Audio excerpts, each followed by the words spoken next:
نعبد وإياك نستعين اهدنا الصراط المستقيم صراط الذين أنعمت عليهم غير المغضوب عليهم ولا الضالين. درود بر محمد و آل محمد.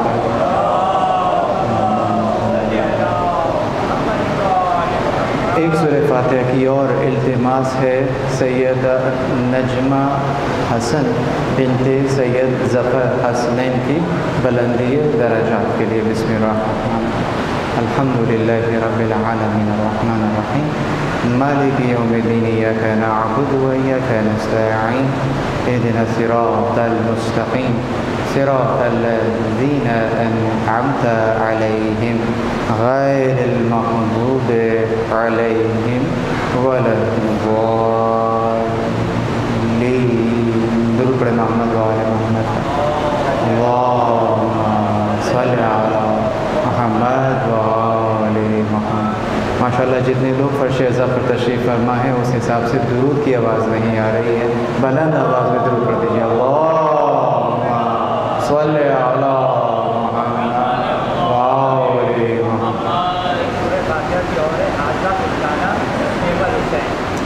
ایک سورہ فاتحہ کی اور التماس ہے حاجرہ سلطانہ عوض حسین کی بلندی درجات کے لیے. بسم اللہ الرحمن الرحیم. الحمدللہ رب العالمین الرحمن الرحیم مالک یوم الدین ایاک نعبد و ایاک نستعین اهدنا الصراط المستقیم صراط الذین انعمت علیہم غیر المغضوب علیہم ولا الضالین. درود پر محمد و آل محمد.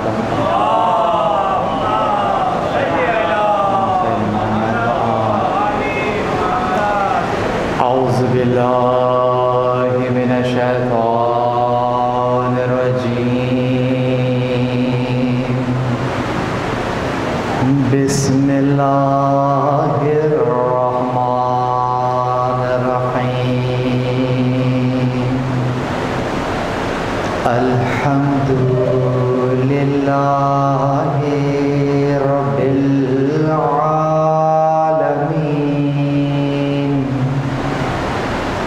الحمد للہ الذی دلع لسان صباح بالنطق تبلج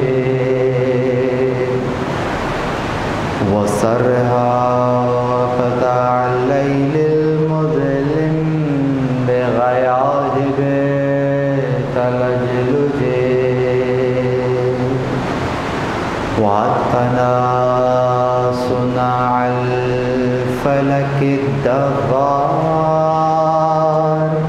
في مقادير تبرج وشعشع ضياء الشمس بالنور تحجج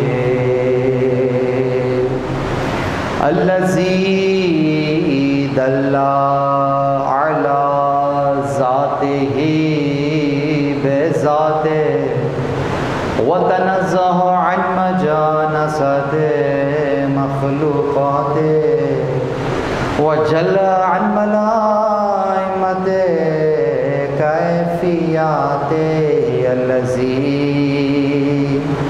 قرب من خطرات الذنوب وبعد عن لحظات العيون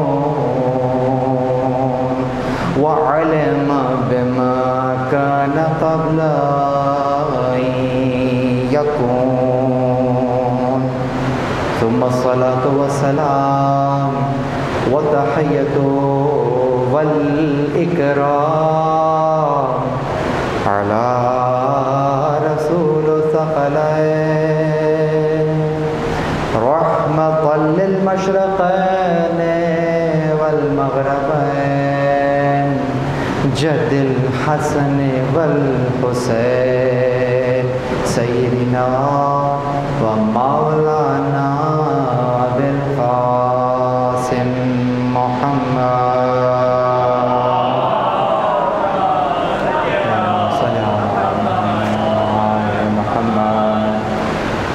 وأهل بيته الطيبين الطاهرين المعصومين المظلومين المنتجبين الذين ذهب الله عنهم الرجس وطهرهم تطهيرا.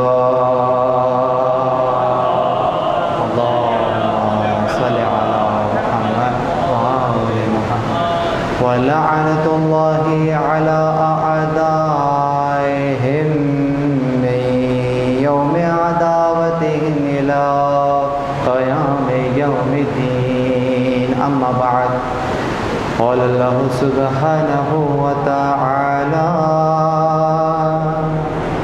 في محكم كتابه المجيد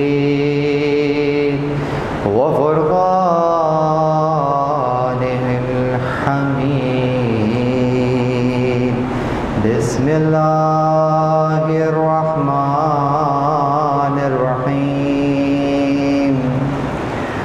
فمن كان يرجو لقاء ربه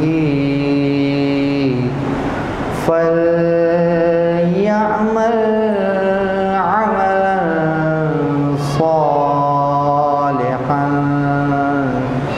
ولا يشرك بعبادة ربه أحدا. درود پڑھیں محمد و آل محمد کا.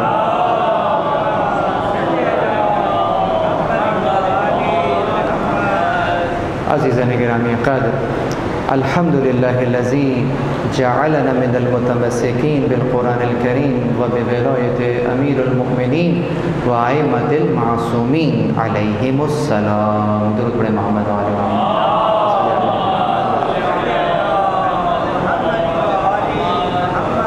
تمام تر تعریفیں خدائے وحدہ لا شریک کے لیے. درود اور سلام محمد اور اہل بیت محمد علیہ الصلاۃ والسلام کی ذوات مقدسہ پر. حمد ہے اس خدا کی کہ جس نے ہمیں اور آپ کو قرآن کریم ولایت امیر المومنین اور دیگر ائمہ علیہم السلام کی ولایت سے متمسک کیا. عزیزان گرامی قدر، خدا کا لطف ہے، خدا کا احسان ہے، خدا کی توفیق ہے کہ پروردگار عالم نے ہمیں اور آپ کو آج یہ ایک اور موقع عنایت فرمایا ہے کہ ہم اور آپ کہیں اور نہیں بلکہ فرش اعضاء پر موجود ہیں.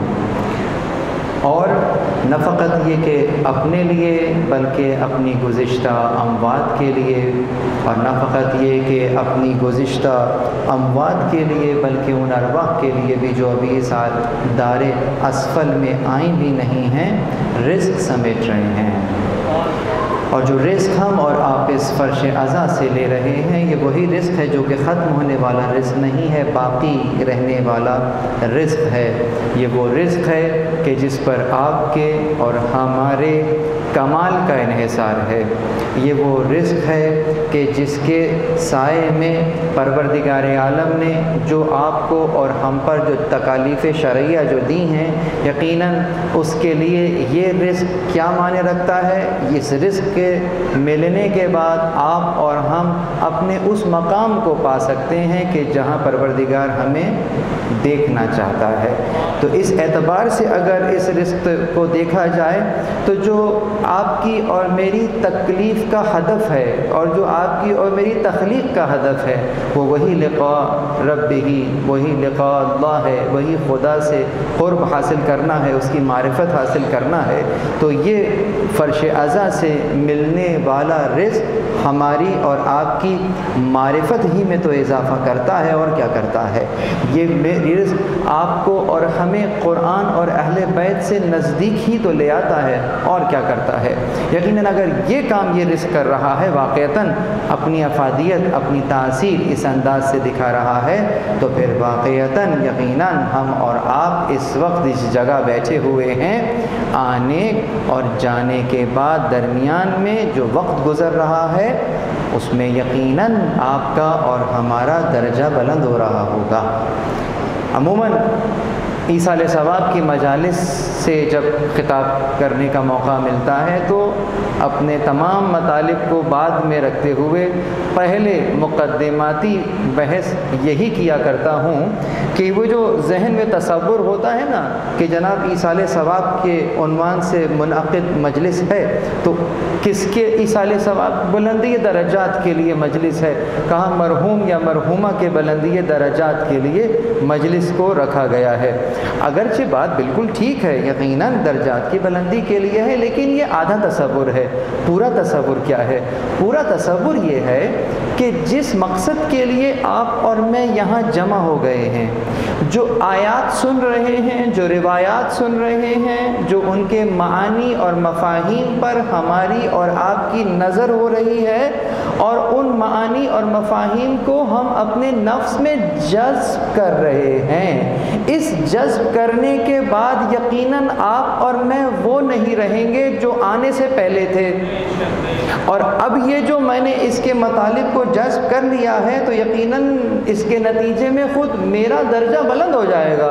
تو کتنے ہی لوگ ہیں یہاں موجود کہ جن کے یہ درجات اس وقت یہیں بیٹھے ہوئے بلند ہو جائیں گے، تو جس کے طفیل آپ نے یہ تذکرہ سنا تھا، جو وجہ قرار پایا تھا اس مجلس کے انعقاد کی، یقیناً آپ کا درجہ تو بلند ہوگا ہی ہوگا، ان مرحومہ کا بھی درجہ بلند ہو جائے گا۔ تو یہ پورا کنسپٹ اب سمجھ میں آیا کہ اصلاً ہم جو یہاں آئے ہیں وہ تو اپنے ہی بلندی درجات کے لیے آئے ہیں کہ ہمارا درجہ بلند ہو جائے، اور یہ درجہ جو بلند ہو جائے گا تو اس کا اثر کب تک رہے گا؟ سوال، اثر کب تک رہے گا؟ تو یقیناً اگر اثر فقط جذبات کی حد تک رہا تو بس ابھی جذبات اٹھیں گے اور پھر جذبات ختم ہو جائیں گے، لیکن اگر واقعتاً جو میں نے آئی ریپیٹ مائی ورڈز، اگر جذب ہو گیا نفس کے اندر، اگر وہ نفس کا حصہ بن گیا ہے، اب نفس کا حصہ کیسے بنتا ہے؟ جوان سامنے بیٹھے ہیں تو ان کو بتاتا چلو، مثلاً اگر آپ انجینئر ہیں، انجینئرنگ کی تعلیم آپ نے لی ہے، آپ اپنے گھر سے یہاں آ کر بیٹھے ہوئے ہیں، کیا آپ اپنی ذات میں سے وہ انجینئرنگ کی تعلیم کو الگ کر کے گھر پہ رکھ کے لا سکتے ہیں؟ نہیں لا سکتے۔ وہ جو آپ ڈاکٹر بن گئے ہیں تو یہ ڈاکٹری کا علم جو آپ نے اپنے ذات کا حصہ بنا لیا ہے نا، اب جذب ہو گیا ہے، تو اب آپ اس کو خود سے الگ تو نہیں کر سکتے۔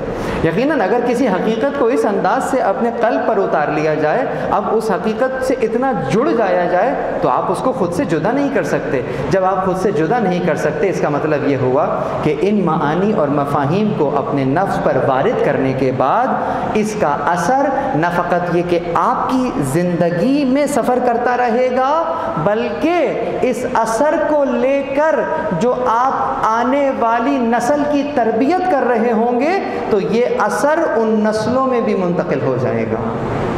تو اب پھر یہ ایصال ثواب کا جلسہ فقط 40 منٹ کا نہیں رہے گا، پھر تو یہ صدیوں پر محیط ہو جائے گا، کہاں کہاں تک اس کا اثر چلا جائے گا عزیزوں۔ تو آئیے، عرض یہ کر رہا تھا، یہ تو مقدماتی بحث تھی، اور یہ حسین کی مجلس کی شان ہے۔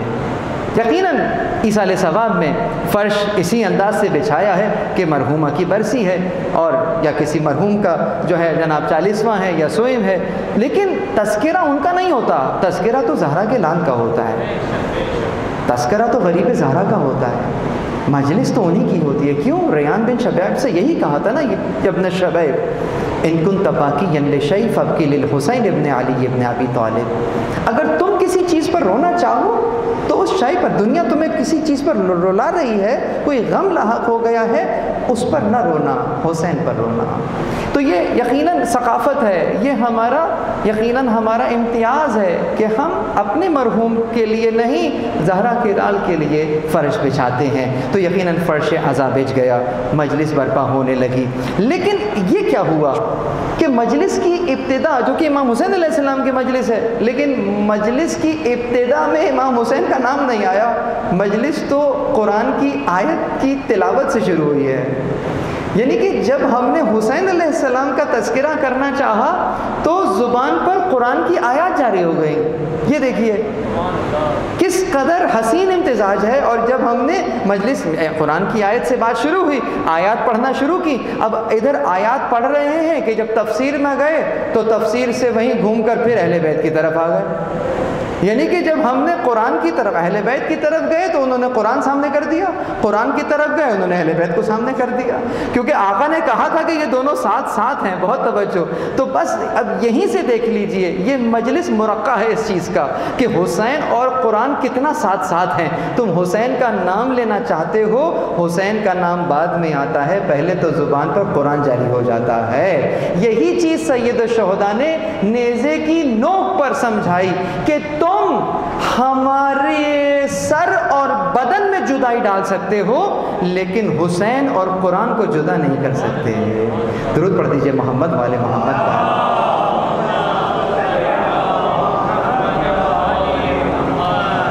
تو آئیے واپس اور دیکھیں، نوکے سینہ کی بات آ گئی، سر حسین کی بات آ گئی، اور وہاں پر جو آیات تلاوت ہو رہی ہوں، اور ان آیات جو کہ معجزہ ہے، قرآن خود ایک معجزہ ہے، اور کٹا ہوا سر کلام کر رہا ہے، یہ بھی ایک معجزہ ہے، نور علی نور ہے۔ اور آیات کون سی تلاوت ہو رہی ہیں؟ سورہ کوئی بھی پڑھا جا سکتا ہے، سورہ رحمان پڑھا جا سکتا تھا، سورہ یاسین پڑھی جا سکتی تھی، بھائی الحمد سے لے کر بناس کی سین تک پورا قرآن ہے، کوئی بھی سورہ پڑھ دیا جائے۔ ان کا تو وہاں سے اگر بسم اللہ الرحمن الرحیم ہی پڑھ دیا تو یہی ایک معجزہ ہوگا۔ ایسا ہی ہے کہ حقیقت ہے کہ نہیں ہے؟ لیکن دیکھنا یہ ہے کہ نہیں، آیات بھی پڑھی جا رہی ہیں تو کس سورہ کی پڑھی جا رہی ہیں؟ تو سورہ کا انتخاب کون سا کیا گیا؟ سورہ کہف، اور اسی سورہ کہف کی آیت کو میں نے اپنے اس مجلس کا سرنامہ کلام قرار دیا ہے۔ یہ مجھے نہیں اندازہ تھا کہ میں اس آیت پر اس طریقے سے آؤں گا کہ نوکے سینہ پر امام حسین علیہ السلام نے تلاوت کی تو وہ بھی سورہ کہف کی تلاوت تھی۔ اور یہ جو میں نے آپ کے سامنے آیت پڑھی ہے، بہت توجہ، یہ آیت بھی بہت یقیناً اہمیت کی حامل ہے۔ حفاظ ہیں یہاں بیٹھے ہوئے اس آیت کے یقیناً۔ آیت کا نشان انتہائی آسان ہے کہ بس اشارہ کرنے کی دیر ہے، بچے کو بھی یاد ہو جائے گی کہ آج مولانا نے کون سی آیت پڑھی تھی۔ تو سورہ کہف تو پڑھ دیا، سورہ کہف کی آیت نمبر 110 کی تلاوت میں نے آپ کے سامنے کی ہے۔ تو 110 نمبر سے ہمارا اور آپ کا تعلق کس انداز سے جڑا ہوا ہے، بس اسی سے یاد رکھیے گا کہ حسین نے سورہ کہف پڑھا ہے، میں آپ کے سامنے 110 نمبر کی آیت لے کر آیا ہوں۔ اور اس آیت میں آپ کے اور میرے لیے کیا پیغام پوشیدہ ہے، کیا ویژن ہے، اور اس ویژن تک پہنچنے کے لیے مشن کیا ہے، بس اگر یہ آج ویژن اور مشن اس آیت سے کلیئر ہو گیا تو بس یہی آج کا تبرک اور آج کی مجلس ہے۔ بہت مختصر سا بیان ہوگا لیکن انتہائی جامع اس اعتبار سے کہ اگر اس آیت کے اندر آپ کا اور میرا ویژن اور مشن آج کلیئر ہو جاتا ہے تو میرے آئندہ آنے والی زندگی جو ہے وہ یقیناً میں بطریق احسن گزار سکوں گا۔ ویژن کیا ہے اور اس ویژن تک پہنچنے کے لیے مشن کیا ہے؟ ایک مومن کا ویژن کیا ہے؟ میں اور آپ اس دنیا میں آئے ہیں کس ویژن کے ساتھ؟ کہاں پہنچنا ہے؟ وہ منزل کون سی ہے جہاں پہنچنا ہے؟ کیوں آئے ہیں یہاں پر؟ اس کیوں کا کوئی جواب ہے یا نہیں ہے؟ یقیناً اس کیوں کا جواب ہے، اور کیوں کا جواب یہ ہے کہ اے حضرت انسان، بہت توجہ رکھیے گا، یہ جو تو اپنے اطراف پر نظر کرتا ہے، چرند دیکھتا ہے، پرند دیکھتا ہے، پہاڑ دیکھتا ہے، بہتے ہوئے جھرنے دیکھتا ہے، چلتی ہوئی ہوائیں دیکھتا ہے، یہ تمام کی تمام نعمتیں ہم نے کس کے لیے اتاری ہیں؟ تو اس کا بھی ایک ویژن، اس کا بھی تو ایک پرپز ہے۔ اب بس تو کچھ پیدا نہیں ہوا تو آپ کے پاس فقط ایک جواب ہوگا ہمارے لیے، سخر لکم ما فی الارض جمیعا، تیرے لیے ہی تو پیدا کیا ہے۔ ہواؤں کو کس کے لیے چلایا؟ تیرے لیے۔ سورج کس کے لیے نکل رہا ہے؟ آپ کے لیے۔ ایسے ہی ہے نا، پانی کس کے لیے برسایا؟ آپ کے لیے۔ یہ دانے کو کس کے لیے شگافتہ کیا؟ آپ کے لیے۔ تو یہ تمام کی تمام، اچھا یہ چلیں حیوان، آپ کہیں گے حیوان بھی استفادہ کرتے ہیں اس دانے سے، تو پھر حیوانوں کو کس کے لیے پیدا کیا؟ کہیں گے آپ کے لیے۔ ہاں، گویا اللہ نے آپ کے لیے کھانے پینے کا انتظام کیا ہے نا، تو کہا حیوان کس کے لیے؟ کہا آپ کے لیے۔ تو سب کچھ تو آپ کے لیے ہے۔ تو پلٹ کر اب سوال کر لیتے ہیں، آپ بھی اسی دنیا میں ہیں، آپ کس کے لیے ہیں؟ اب پلٹ کر یہ نہیں کہہ سکتے کہ ہم ان کے لیے ہیں، حیوان تو میرے لیے ہیں، میں پلٹ کر حیوان کے لیے ہوں؟ نہیں، یہ تمام نعمتیں میرے لیے ہیں، میں پلٹ کر ان نعمتوں کے لیے ہوں؟ نہیں۔ یہ سب تمہارے لیے ہیں، تم ان کے لیے نہیں ہو۔ اور تم ان کے لیے نہیں ہو کیوں؟ اس کیوں کا جواب پھر وہیں آ جائے گا۔ کہا اس لیے کہ یہ تمام کی تمام مخلوقات ایک طرف اور حضرت انسان ایک طرف، اس لیے کہ یہ اشرف ہے، یہ مخلوقات اشرف نہیں۔ اگر انسان حقیقت میں انسان ہو تو فرشتہ بھی اس کے سامنے کچھ نہیں ہے، مگر انسان ہونا شرط ہے، انسان ہونا شرط ہے۔ اس لیے کہ جو اول مخلوق ہے، جو اس کائنات میں افضل ترین مخلوق ہے، وہ کون ہے؟ وہ یہی انسان ہے، خلیفۃ اللہ ہے، اللہ کا خلیفہ ہے۔ تو اب سوال یہ پیدا ہوتا ہے کہ تمام چیزیں تو آپ کے لیے پیدا ہو گئیں، آپ کس کے لیے پیدا ہوئے؟ ان کے لیے پیدا نہیں ہوئے ہیں، تو پھر کسی کے لیے تو پیدا ہوئے ہیں۔ تو وہی قرآن آپ کے سامنے آیت پڑھ دے گا، انا للہ، کس کے لیے ہیں؟ اللہ کے لیے، انا للہ، اسی کے لیے ہیں، آپ اس کے لیے ہیں۔ تو اس دنیا میں آپ کر کیا رہے ہیں؟ کہاں سفر کر رہے ہیں؟ کس چیز کا سفر کر رہے ہیں؟ لقاء اللہ کے لیے، کہ ہم خدا سے ملحق ہو جائیں، خدا کا قرب مل جائے۔ خدا کے قرب حاصل کرنے کے لیے ہی آپ کو یہ تکلیف شرعی دی ہے کہ یہ ایک بنیادی کچھ تکلیف دے رہے ہیں آپ کو، یہ ایک بنیادی مینیفیسٹ ہے، ایک قانون دے رہے ہیں کہ اتنا تو کر لیجئے، یہ تو بنیادی ہے بالکل، بہت توجہ، یعنی کہ ایک ایسی چیز دے رہے ہیں جو کہ بہت کم ہے، سب اس پر عمل کر سکتے ہیں، جسے آپ کہیں کہ 33 نمبر ہیں، یہ اتنے لے کر پاس ہو جائیں گے سب، یہ وہ واجب ہے، یہ تو بہت کم ہے، یہ تو کر لو تاکہ پاس تو ہو جاؤ۔ ہاں وہ اور ہیں کہ جو پاس تو خیر ہوتے ہی ہیں، ان کو پاس نہیں ہونا ہوتا، ان کو تو خدا کا حکم چاہیے، وہ فقط واجب پر اکتفا نہیں کرتے، واجب وہ تو کرنا ہی کرنا ہے، وہ تو کوئی مستحب بھی نہیں چھوڑتے۔ مستحب فقہ کے اندر آپشنل ہوگا، لیکن اس مومن سے پوچھو، کہے گا ارے ایسا کام جس کو کر کے خدا کا حکم مل جائے، ممکن کیسے ہے میں وہ کام چھوڑ دوں؟ ذرا پلٹ کر محبت کی زبان سے بھی، محبت کی چاشنی کے ساتھ بھی اگر اس چیز کو دیکھا جائے تو اس انداز سے دیکھا جائے گا، مستحب یعنی کہ کیا؟ یعنی کہ ایسا عمل کہ جس کو کر کے خدا کا قرب مل جائے۔ مجھے بتاؤ وہ کون سا مومن ہے جو کسی ایسے کام کو عمدن چھوڑ دے گا کہ جس کے کرنے کے بعد خدا کا قرب مل رہا تھا؟ یقیناً اس کی ٹو ڈو لسٹ کے اندر تمام وہ کام ہوں گے جس سے خدا کا قرب ملے گا۔ کیوں؟ اس کا ویژن یہی ہے، وہ آیا ہی اسی لیے ہے، اس کے یہاں ہونے کا مقصد ہی یہی ہے، لقاء اللہ۔ بس اب اگر یہ آپ کا ویژن قرار پایا، یعنی کہ مقصد کیا ہے؟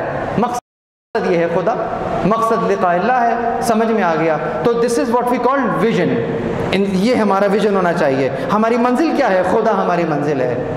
یہ جو عزاداری میں ہم بیٹھے ہوئے ہیں، یہ جس فرش پہ ہم بیٹھے ہوئے ہیں، کیا یہ منزل ہے؟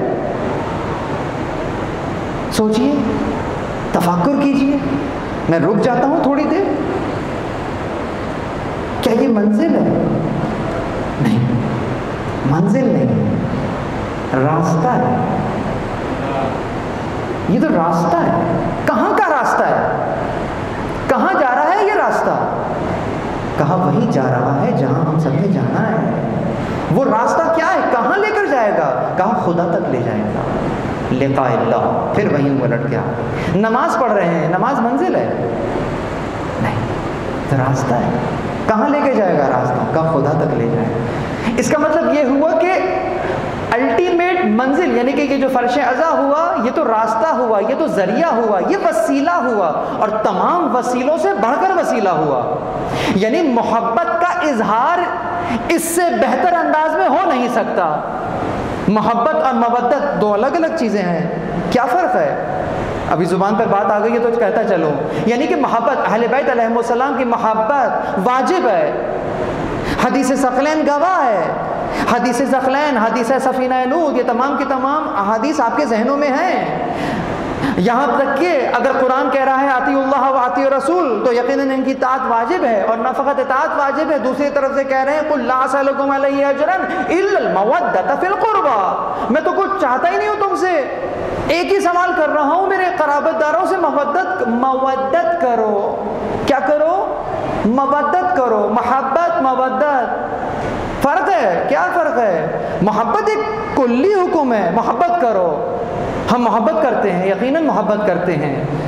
اس محبت کے اظہار کو مودت کہتے ہیں. بہت چھوٹا سا جملہ تھا، یاد رہ جائے گا. محبت کرتے ہیں تو اس محبت کے اظہار کو کیا کہتے ہیں؟ کہا اس کے اظہار کو ہی تو مودت کہتے ہیں. اس کا اظہار کیسے ہوگا؟ میں اہل بیت سے محبت کرتا ہوں. یقیناً آج اگر آل محمد میں سے کسی کا یوم ولادت ہے تو چونکہ میں ان سے محبت کرتا ہوں، میں محفل میلاد رکھ لوں گا. یہ محفل میلاد کا رکھنا مودت کی نشانی ہے.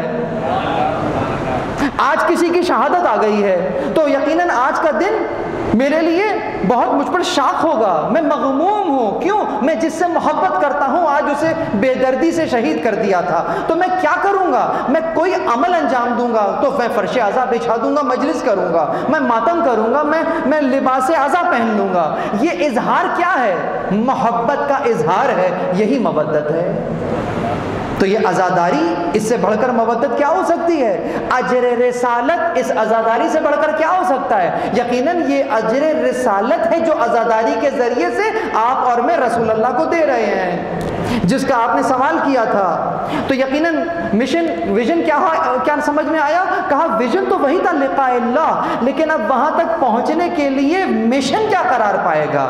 مشن یہی ہوگا، کوئی کام ایسا نہیں ہوگا کہ جسے میں چھوڑ دوں، ایسا کام کہ جو خدا تک پہنچنے کے لیے وسیلہ ہو.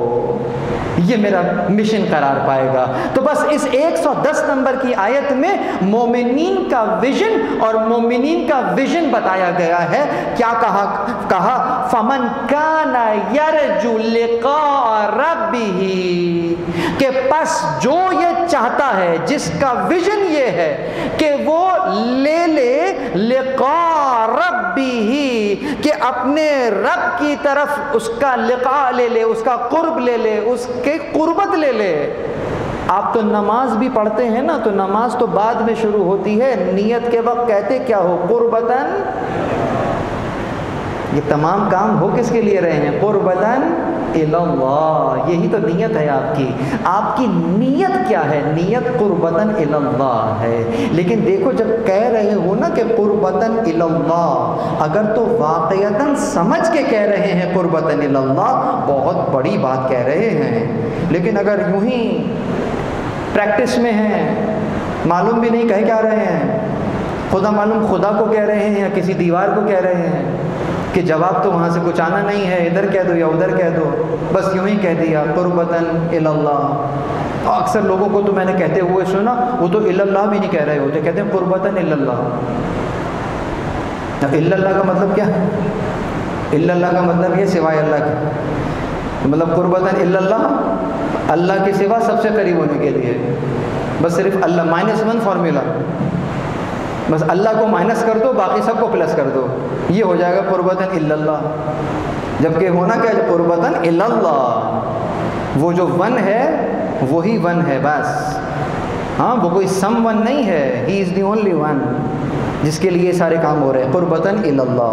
تو کیا کہا؟ یہی تمہارا ویژن ہے، قربتاً الی اللہ. ہر کام تمہارا قربتاً الی اللہ ہے. بلکہ اگر سماعتیں بیدار ہیں، اگرچہ وقت تو ختم ہو چکا، لیکن میں تو تمہید سے بھی آگے نہیں جا پا رہا ابھی، لیکن اگر سماعتیں بیدار ہیں تو بس 2 جملوں میں ایسنس دے دوں اب تک کی بحث کا.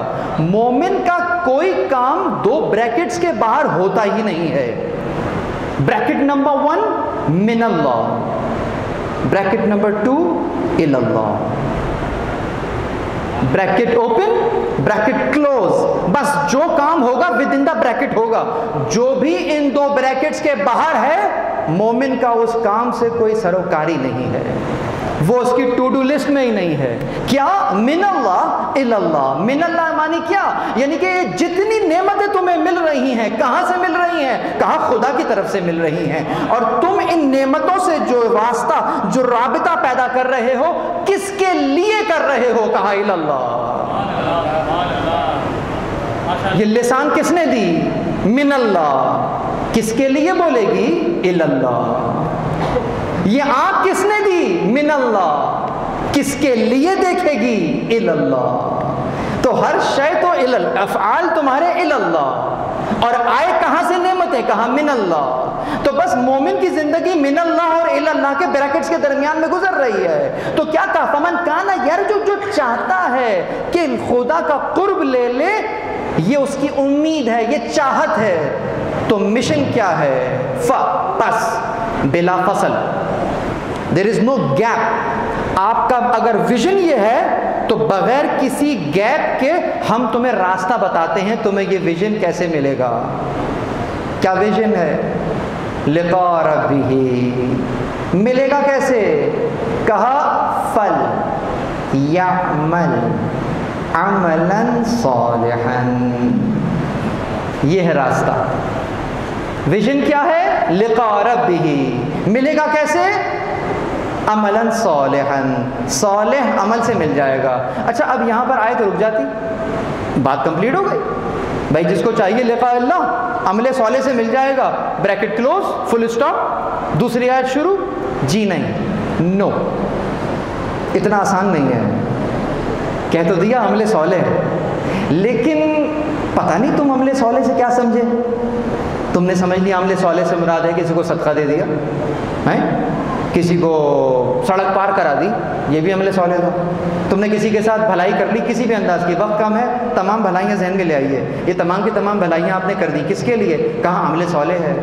لیکن قرآن نے یہاں پر آ کر بات ختم نہیں کی, بلکہ اگر مجھ سے پوچھیں تو اس ناقص طالب علم کا جو میں بیان کر رہا ہوں, اصل میں تو بات یہاں سے شروع ہوئی ہے, ختم نہیں ہوئی ہے. کہا فل یعمل عملا صالحا, کہ اس کو چاہیے کہ وہ عمل صالح کرے. لیکن یہ عمل صالح کب ہوگا؟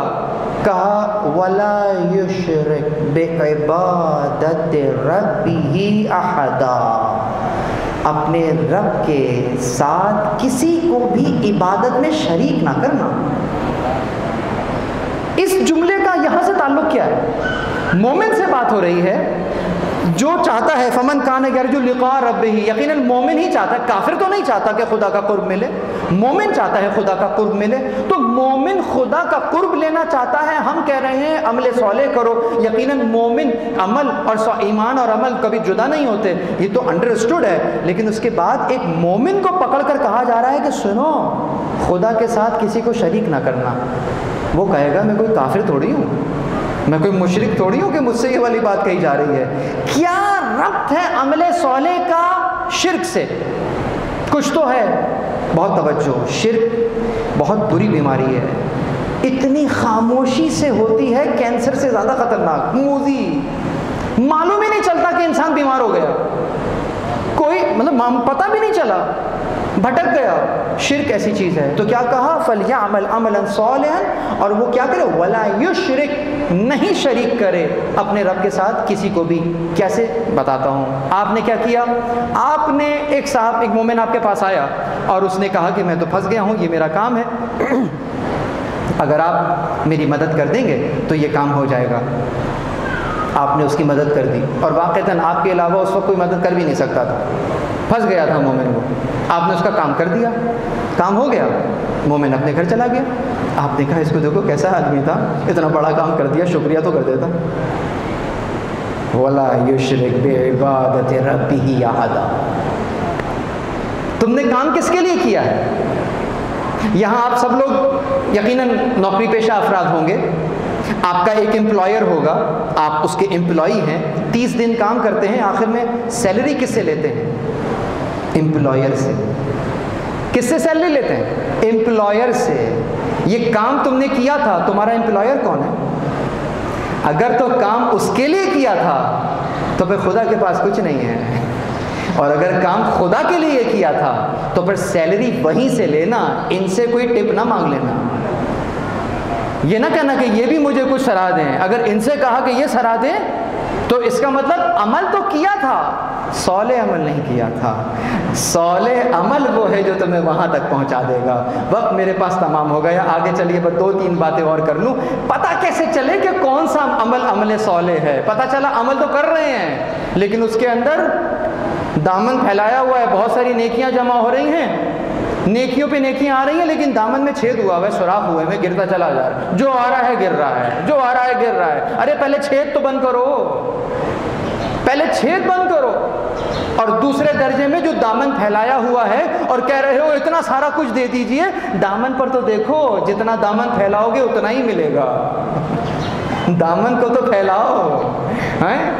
رجب گزر گیا، پورا مہینہ گزر گیا دعا مانگتے مانگتے، کیا دعا مانگ کر آئے ہیں رجب میں؟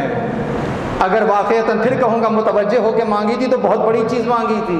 آپ نے دعا مانگی تھی، کیا کہا تھا؟ پہلے تو کہہ رہے تھے کہ فَإِنَّهُ غَيْرُ مَنْقُوسٍ بِهِ، کہ اتنی ساری جو باتیں میں مانگ رہا تھا تجھ سے، تو جب مجھے دے دے گا تو تیرا کوئی نقصان تھوڑی ہوگا، خدا کا خزانہ کوئی کم تو نہیں ہوگا، تیرے پاس تو جو خزانہ ہے وہ کم نہیں ہوگا، یقیناً جب کم نہیں ہوگا تو کیا کرے؟ فَزِدْنِي وَزِدْنِي، زیادہ کر دے۔ کسے زیادہ کر دے؟ دامن کو یا نعمتوں کو؟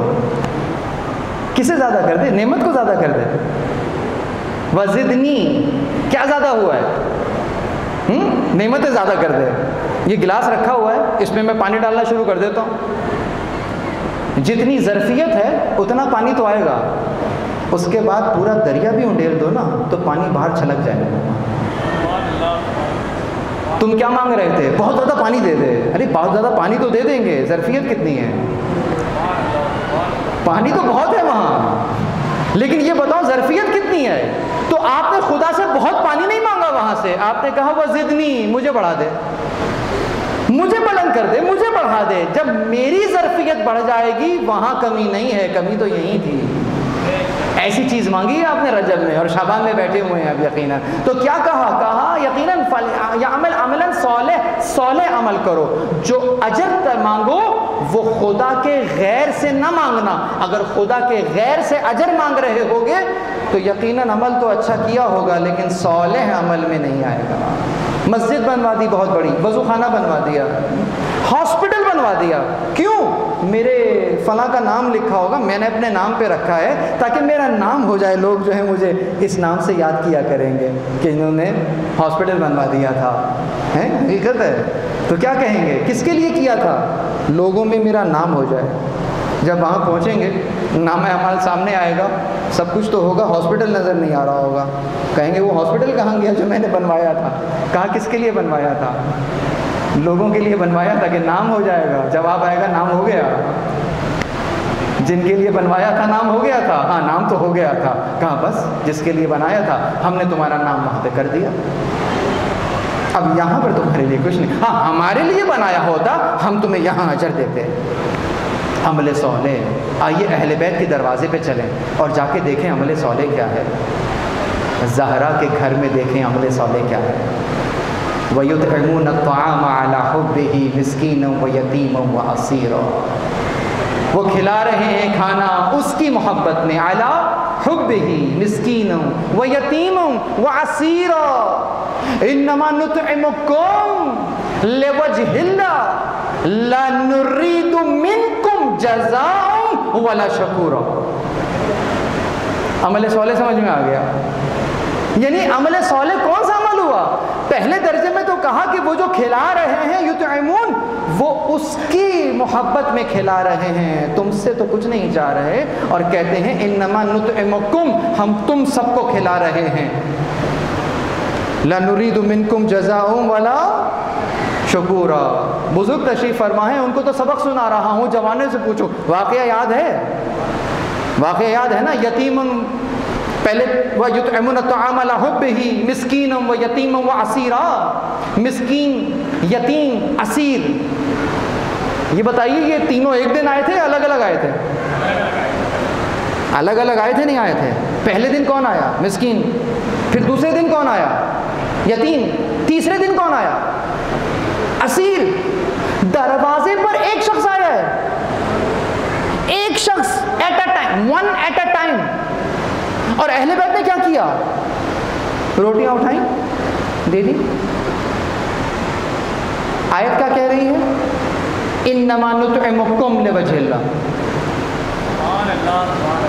کم کون سا صیغہ ہے؟ جمع کا صیغہ ہے یا نہیں ہے؟ اور کون؟ تین یا تین سے زیادہ؟ آنے والا ایک ہے۔ اگر آیت ہو ایک کے لیے کا کہا جائے گا، دو کے لیے کما کہا جائے گا، تین یا تین سے زیادہ کے لیے کم کہا جائے گا۔ آنے والا کون ہے؟ ایک تو آیت ہونی چاہیے تھی انما نطعمک لوجہ اللہ لا نريد منکم جزاء ولا شکورا، کہ ہم تمہیں کھلا رہے ہیں کس کے لیے؟ کہا اللہ کے لیے، ہم سب کھلا رہے ہیں، چلو نطعم تو سمجھ میں آتا ہے، تو نطعمک لوجہ اللہ، ہم سب تجھے کھلا رہے ہیں، وہ تو تجھے آیا ہے، تم سب تو نہیں آئے۔ آیت کہہ رہی ہے انما نطعمکم لوجہ اللہ، ہم تم سب کو کھلا رہے ہیں اللہ کے لیے۔ یہ جملہ بتا رہا ہے، یہ آیت بتا رہی ہے، اہل بیت نے یہ سینٹنس کہا نہیں ہے۔ صرف روٹی اٹھائی دے دی، دوسرے دن روٹی اٹھائی دے دی، تیسرے دن روٹیاں اٹھائیں دے دی۔ پروردگار نے عمل صالح، پروردگار نے ان کی نیتوں کو اتنا خالص دیکھا، نیتوں کو ہی قرآن کی آیت بنا دیا۔ درود پڑھے محمد و آل محمد پر۔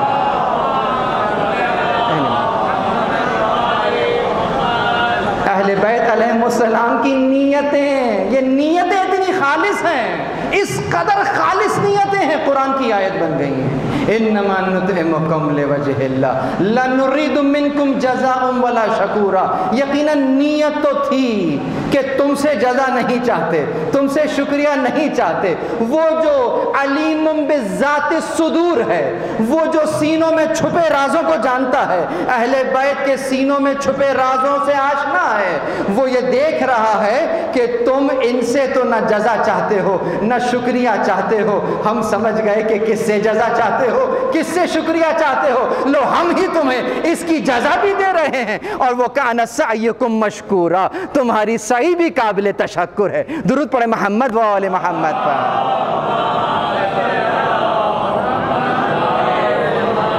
تو گویا جہاں سے شکریہ آنا تھا وہاں سے شکریہ بھی آ گیا، جہاں سے جزا آنی تھی وہاں سے جزا بھی آ گئی۔ اسی کو عمل صالح کہتے ہیں۔ جب مومن اپنے کیے ہوئے عمل میں جزا فقط اور فقط خدا سے چاہے، خدا کے غیر سے کچھ نہ چاہے، یہ عمل صالح ہے۔ اب اگر کوئی خدا سے ملنا چاہتا ہے تو بس تم یہ صالح کام کر لو اور گھبراؤ نہیں۔ تم اگر چاہ رہے تھے کہ تمہارا نام ہو جائے تو تم بس اپنا کام کرو، اس کے لیے تمہارے نام کو بلند کریں گے ہم، جو تم چاہ رہے تھے۔ خدا کا کام تم نہ کرنا، تم اپنا کام کرنا۔ نام بلند کرنا تمہارا کام نہیں ہے، نام بلند کرنا خدا کا کام ہے۔ تم اپنے حصے کا کام کرو، خدا کو اس کے حصے کا کام کرنے دو۔ بس عزیزو، ہم کرتے یہی ہیں، اصلاً ہم خود سے چاہ رہے ہوتے ہیں کہ ہم کسی چیز کو بلند کر دیں۔ وقت نہیں ہے کہ آپ کے سامنے پورا واقعہ رکھتا۔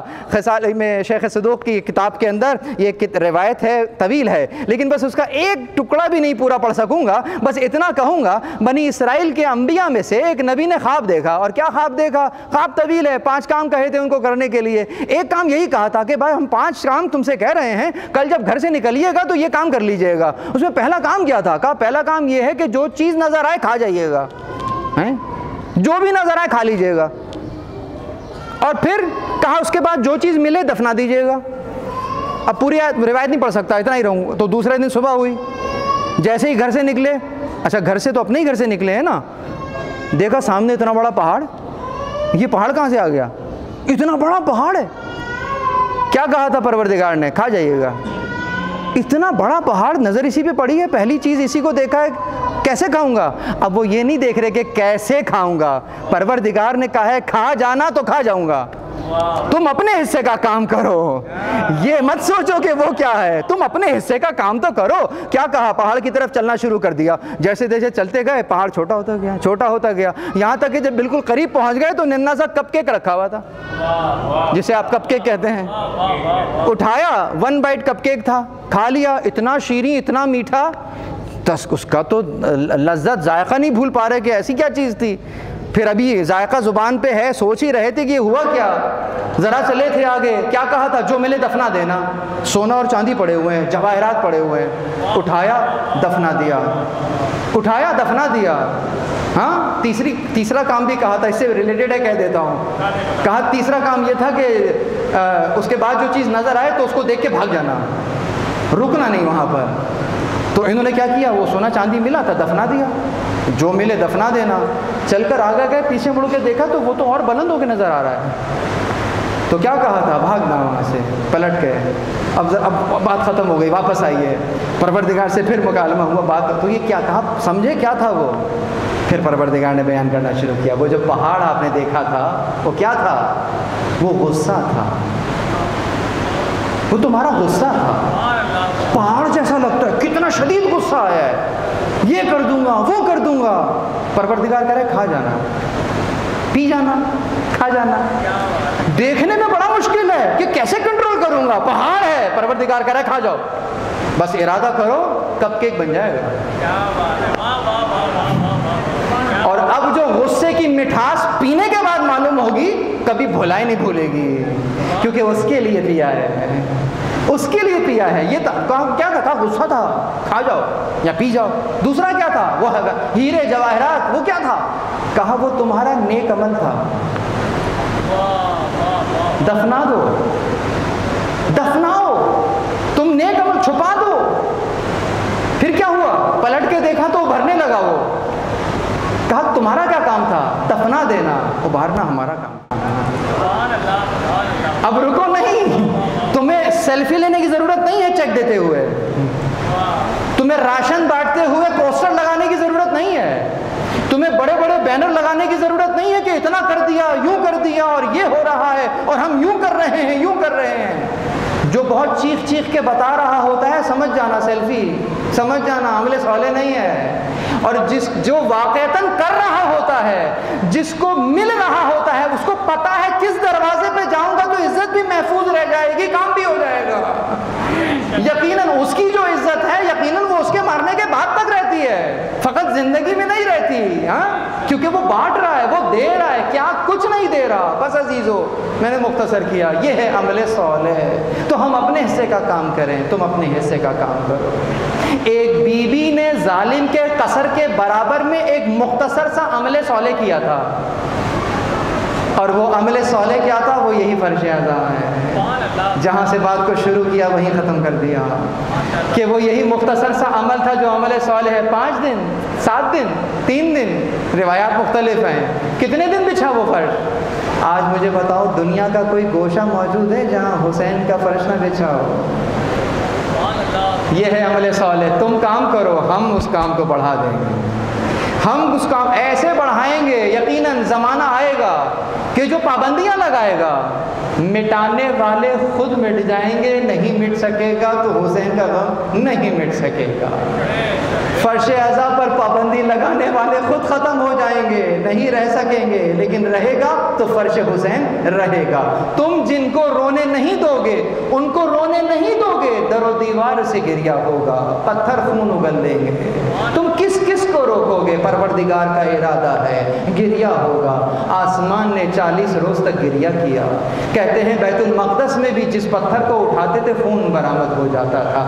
آج بھی آپ دیکھتے ہیں کہ اس انداز سے بہت سے مقامات کے اوپر، ارے خاک شفا کو تو آج بھی دیکھ لو، تاجران خون خاک شفا کیا جانے کہ خاک شفا کی اہمیت کیا ہے، ذرا دیکھو تو اس خاک میں کس کا خون ملا ہوا ہے۔ تم بولیاں لگاتے رہو گے، تمہیں معلوم ہی نہیں چلے گا خاک شفا کی اہمیت کیا ہے، حسین کے خون کا احترام کیا ہے۔ تمہیں کیا معلوم حسین کے خون کا احترام کیا ہے؟ اس خاک سے ہی پوچھ لو، اس مٹی سے پوچھ لو جو متمسک ہو گئی تھی حسین علیہ السلام سے۔ آج بھی جب 10 محرم آتی ہے تو اس کے اندر بھی جوش آنے لگتا ہے، وہ بھی خون میں بدل جاتی ہے۔ ارے مٹی تو خون میں بدل گئی، مٹی تو حسین میں بدل گئی، یہ مومن کے دل کو کیا ہو گیا کہ 1400 سال سے متمسک ہے، آج بھی حسین ہی نہیں ہو سک رہا ہے۔ کبھی مٹی ہی سے، میں کہتا ہوں وہ ایک طرح سے آئیکن ہے، وہ ایک طرح سے میسج ہے، وہ تمہارا مشن ہے کہ میں مٹی ہو کر حسینی ہو رہی ہوں، اور تم طاغوت سے انسٹرکشنز لے رہے ہو، تم فساد برپا کر رہے ہو، تم بدعت ایجاد کر رہے ہو۔ اللہ اکبر۔ تو وہ ہیں زینب بنت علی جو اس قدر خالص عمل انجام دے رہی ہیں، اس قدر جان بچانا واجب ہے، پردہ کرنا واجب ہے، اس میں کوئی دو رائے نہیں ہے، لیکن سید سجاد تم وقت کے امام ہو، بتاؤ کیا کریں؟ خیموں میں جل کر مر جائیں یا بے پردہ باہر چلے جائیں، اس قدر خالص عمل ہے، خدا کے لیے ہو رہا ہے، حجت زمان سے پوچھ کر ہو رہا ہے۔ یہ زینب کا عمل خالص ہے، اپنی میں نہیں شامل کرنا چاہ رہی، حجت زمان سے انڈورسمنٹ چاہ رہی ہیں، آپ بتائیے کیا کریں؟ تو آپ نے یہی کہا کہ خیمے سے باہر چلی جائیے۔ میری بہنیں سن رہی ہیں، زینب کو جل کر مرنا گوارا تھا، بے پردہ باہر جانا گوارا نہیں تھا۔ اللہ اکبر، ایک خیمے سے دوسرے خیمے، دوسرے خیمے سے تیسرے خیمے، اور پھر اس انداز سے خیام سے باہر آنے کے بعد کیا دیکھ رہی ہیں؟ ماں جائے کے پامال لاشے کو دیکھ رہی ہیں۔ اللہ اکبر، زینب کے اوپر وہ رات کوئی قیامت سے کم رات تھی۔ اللہ اکبر، کس انداز سے اپنے پیاروں کی لاشیں دیکھ رہی ہیں۔ اکبر کی لاش بھی ہے، قاسم کی لاش بھی ہے، ماں جائے کی لاش بھی، اور وہ لاش تو سب سے ممیز ہے، دور سے ہی پہچانی جا رہی ہے کہ کس کی لاش ہے، اس لیے کہ امت نے سب سے زیادہ اجر رسالت اسی لاش کو دیا تھا کہ جوڑ جوڑ الگ ہو چکا تھا اس انداز سے۔ لیکن زینب کا عمل خالص، عمل صالح، یعنی یہاں تہجد کا وقت ہے، زینب اسی میدان میں نماز تہجد ادا کر رہی ہے، یہ زینب کا عمل صالح، عمل خالص۔ اللہ اکبر، بس ابھی تو میں نے تمام کر دیا، دوسرا دن ہوا ہے نا جب ان اسیروں کو یہاں سے اسیر کیا گیا، پیاروں کی لاش کے درمیان سے گزارا گیا، تمام مقاتل ایک طرف، بی بی زینب کا جملہ ایک طرف، جیسے ہی ماں جائے کو دیکھا بس اتنا پوچھا، یا رسول اللہ، یہ آپ کا حسین ہے، اپنے ہی خون میں خاک و غلطہ، یہ آپ کی آل ہے، رسیوں میں جکڑی ہوئی، بی بی نے بیان کیے، وہ بیان کیے، اپنے تو اپنے دشمن بھی رونے لگے، بس بی بی نے جیسے ہی سید سجاد کو دیکھا، عجیب انداز ہے، کچھ کہہ نہیں رہے تھے، بابا کو دیکھ رہے تھے، بس اتنا کہا، بیٹا سجاد، گویا تمہاری روح پرواز کیا چاہتی ہے، آپ نے پلٹ کر یہی کہا، پھوپھی اماں، ارے جس کا جوان بیٹا موجود ہو، اس کے بابا کو کربلا کی جلتی ریتی پر یوں ہی بے گور و کفن چھوڑ دیا جائے۔ اللہ اکبر، یہی کہہ کر دلاسا دیا، آخری جملے کی زحمت دے رہا ہوں، یہ کہہ کر اب حجت زمانہ کو ناصرہ حجت زمان نے کیا کہہ کر دلاسا دیا؟ بس اتنا کہا، یہ ہمارے جد سے عہد لیا گیا تھا، میں نے بابا سے سنا یہاں قبریں بنیں گی، میرے چاہنے والے، ہمارے چاہنے والے زیارت کے لیے آئیں گے۔ اب جب کبھی بھی حسین کی زیارت پڑھنا، بی بی زینب کو گواہ کر لینا، بی بی گواہ رہیے گا، زائر آ گئے، السلام علیکم یا ابا عبداللہ، انا للہ و انا الیہ راجعون، وسیعلم الذین ظلموا ای منقلب ینقلبون۔ پروردگار امام زمان کا جل ظہور فرما، ہمیں ان کے آوان اور انصار میں سے قرار دے۔ پروردگار تجھے واسطہ محمد اہل بیت محمد علیہ السلام کا، فرش عزا پر بیٹھے مومنین کی گزشتہ گناہ نے، تمام کے تمام گناہ نے کبیرہ اور صغیرہ کو معاف فرما۔ پروردگار تجھے واسطہ محمد اہل بیت محمد علیہ السلام کا، تمام حاضرین محفل کے، مجلس کے گزشتگان کو اعلیٰ علیین میں قرار دے۔ پروردگار تجھے واسطہ محمد اہل بیت محمد علیہ السلام کا، حاجرہ سلطانہ بنت عیوز حسین، نجمہ حسن بنت ظفر حسنین کے عالم قبر کو تا حد نگاہ کشادہ فرما۔ پروردگار مرحومہ ان کے عالم قبر کو نور سے بھر دے۔ پروردگار ائمہ علیہ السلام کا قرب نصیب فرما، ان کی شفاعت نصیب فرما۔ پروردگار جتنے بھی بیمار ہیں انہیں شفاء کاملہ و عاجلہ عنایت فرما۔ پروردگار ان آنکھوں میں وہ نور عنایت فرما کہ فرزند زہرا کی زیارت کر سکے۔ پروردگار تجھے واسطہ محمد اہل بیت محمد علیہ السلام کا، ہمارے امام زمان بالکل ویسے ہی ہیں جیسے ہم چاہتے ہیں، پروردگار ہمیں ایسا بنا دے جیسے امام زمان چاہتے ہیں۔ پروردگار تجھے واسطہ محمد اور اہل بیت محمد علیہ السلام کا، امام زمان علیہ السلام کے دل کو ان کے ظہور کے ذریعے سے شاد اور خوشنود فرما، ہمیں ان کے اعوان اور انصار میں سے قرار دے۔ ایک مرتبہ سورہ حمد، 3 مرتبہ سورہ اخلاص کی تلاوت کر کے مرحومہ حاجرہ سلطانہ بنت عوض حسین نجمہ حسن بنت ظفر حسنین کی بلندی درجات کے لیے ارسال کر دیجیے۔ بسم اللہ الرحمن الرحیم، الحمدللہ رب العالمین الرحمن الرحیم مالک یوم الدین، ایاک نعبد و ایاک نستعین، اهدنا الصراط المستقیم صراط الذین انعمت علیہم غیر المغضوب علیہم ولا الضالین۔ بسم اللہ الرحمن الرحیم، قل هو اللہ احد اللہ الصمد لم یلد ولم یولد ولم یکن له کفوا احد۔ بسم اللہ الرحمن الرحیم، قل هو اللہ احد اللہ الصمد لم یلد ولم یولد ولم یکن له کفوا احد۔ بسم اللہ الرحمن الرحیم، قل هو اللہ احد اللہ الصمد لم یلد ولم یولد ولم یکن له کفوا احد۔ اللہم صلی علی محمد و آل محمد یا رب الحسین بحق الحسین اشفی صدر الحسین